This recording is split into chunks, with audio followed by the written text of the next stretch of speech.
안녕하세요. 잡시광입니다. 지난 6월 6일 우크라이나 남부 헤르손주 카호우카 댐 주변 주민들은 새벽 3시경 큰 폭발음에 잠을 깼습니다. 이어 격렬한 물의 포효 소리를 들었습니다. 폭파된 댐에서 저수지 물이 뿜어져 나온 것이었습니다. 노도와 같은 물줄기는 순식간에 주택과 농지를 집어삼켰습니다. 미국 CNN 방송에 따르면 카호우카 댐 폭발로 인해 홍수가 발생했고 수많은 이재민이 발생했으며 이번 댐 붕괴로 우크라이나 정부가 추정한 손실은 약 5조 5천억 원에 달했습니다. 드니프로강 하류 지역에 있는 카호우카 저수지는 우리나라 최대 호수인 소양호의 약 6배의 물을 담은 초대형 저수지였습니다.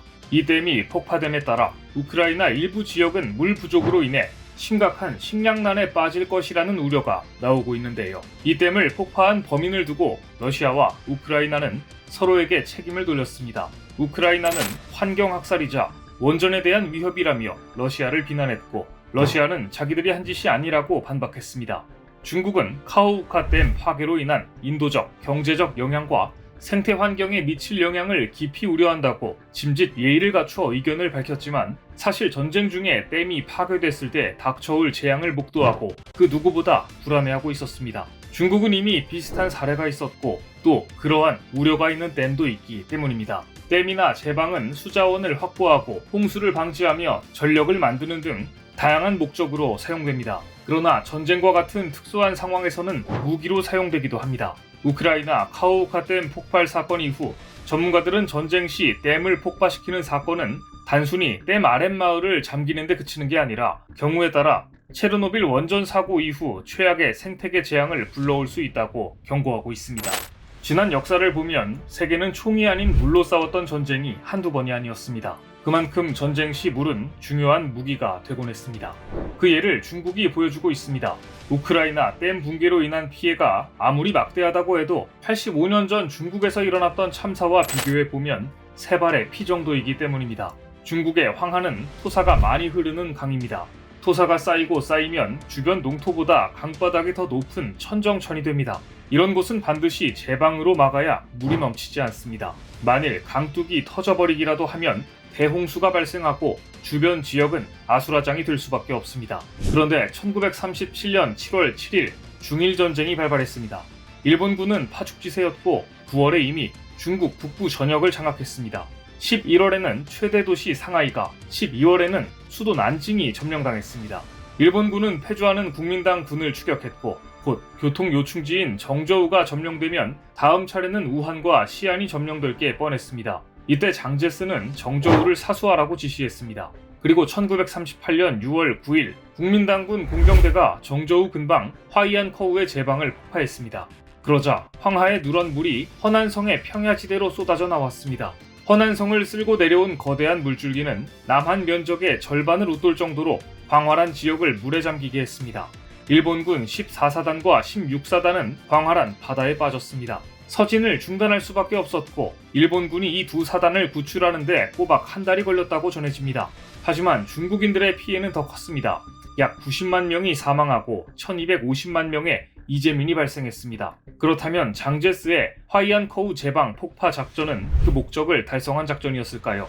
일본군은 정저우를 통하지 않고 다른 루트를 이용해 우한에 도달했습니다. 이후 우한 3진을 모두 손에 넣었습니다. 결국 장제스의 제방 폭파 작전은 실패한 전략이 됐습니다. 우한 전투 개시를 약 3개월 정도 지체시켰을 뿐입니다. 전쟁 중에 댐을 폭파시키는 일은 한국 전쟁에도 있었습니다. 1951년 5월 1일 동해상에 정박 중이던 미 항모 프린스턴호에서 195 타격 비행 중대의 급 방화 폭격기 8대가 발진했습니다. 당시 중공군을 섬멸하기 위해 화천댐 폭파가 필요했기 때문입니다.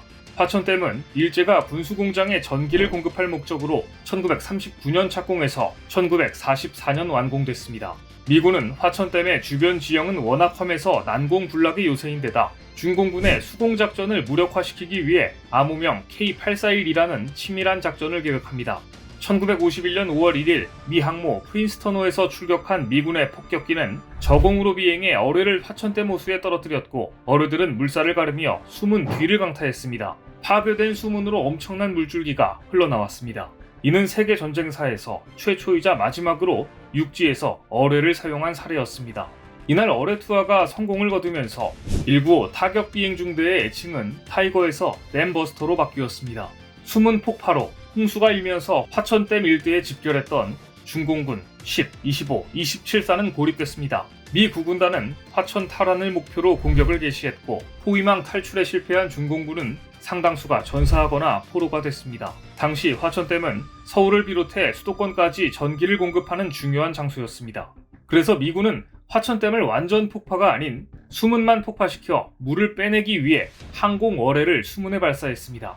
당시 미 해군 항공모함 프린스턴호 조종사는 저공으로 비행하다가 어뢰를 댐 위 호수에 발사해 수문 뒤를 강타한 것으로 기록하고 있습니다. 이처럼 중국은 6.25 전쟁 때 화천댐에서 당한 것도 있지만 수나라 때 물로 흥하다가 물로 망한 전력이 있습니다. 상대는 고구려였습니다. 수양제는 처음에는 물을 잘 다스린 황제였습니다. 당시로서는 상상할 수도 없는 대규모 국책 사업을 일으켜 중국 대륙 남북을 잇는 대운하를 완성한 사람도 수양제였습니다.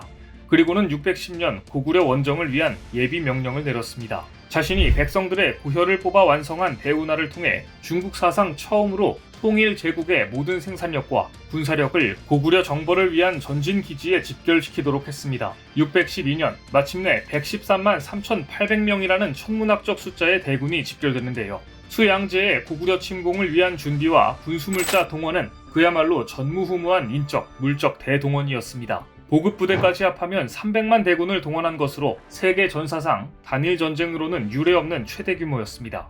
수양제는 원정군을 좌우총 24군 편제로 구성했는데 그 가운데 11개군이 수로군 편제였고 수군의 작전 범위를 보면 압록강 하구와 대동강 하구는 물론이고 심지어는 한강 하구까지인 황해 중부 전체를 작전 범위 속에 넣고 있었습니다. 수양제가 얼마나 물길을 따라 해양전을 중시했는지 알 수 있는 대목입니다. 수양제의 친정군은 고구려 1차 방어선인 요화전선의 몇몇 성들을 함락시키고 드디어 핵심 거점인 요동성을 공격했습니다. 하지만 요동성은 난공불락이었습니다. 당시 수양제는 고구려를 수나라의 한 개 군도 안 되는 인구에 불과한 작은 나라라고 가볍게 생각했습니다. 거대한 규모의 군사력 앞에 고구려는 감히 저항하지 못하고 무릎을 꿇고 죄를 질 것이라고 예상했던 겁니다. 하지만 고구려 원정은 수양제, 아니 수나라 전체에 대한 비극의 시작이었습니다. 고구려 공격에서 패한 수양제는 613년 다시 군대를 모아 고구려를 공격했습니다. 하지만 요동성은 이번에도 철벽을 자랑하면서 20일이나 버텼습니다. 그때 중국에서 급보가 날아들었습니다. 중국 본토에 남아 군량 수송을 책임지던 예부상서 양현감이 반란을 일으켰다는 것이었습니다. 수나라는 이 소식을 듣고 군수품과 공성 장비를 그대로 둔 채 밤중에 몰래 철수하기 시작했습니다. 그러나 그들의 후퇴는 고구려군에 포착되어 고구려의 습격을 받고 거의 전멸합니다. 그리고 이때 30만 별동대가 평양성을 함락시키기 위해 진군했으나 을지문덕 장군의 계책으로 살수에서 기다리고 있던 고구려군에 의해 거의 전멸되었습니다. 이것이 우리가 잘 알고 있는 살수대첩입니다. 사실 강을 건너는 군대를 뒤에서 치면 답이 없습니다. 앞은 막혀있고 도하 중인 군대는 돌아오기에 매우 부적합한 상황인데다가 도하하지 않은 군대는 강을 건너려고 옹기종기 모여서 앞만 보고 있기 때문입니다.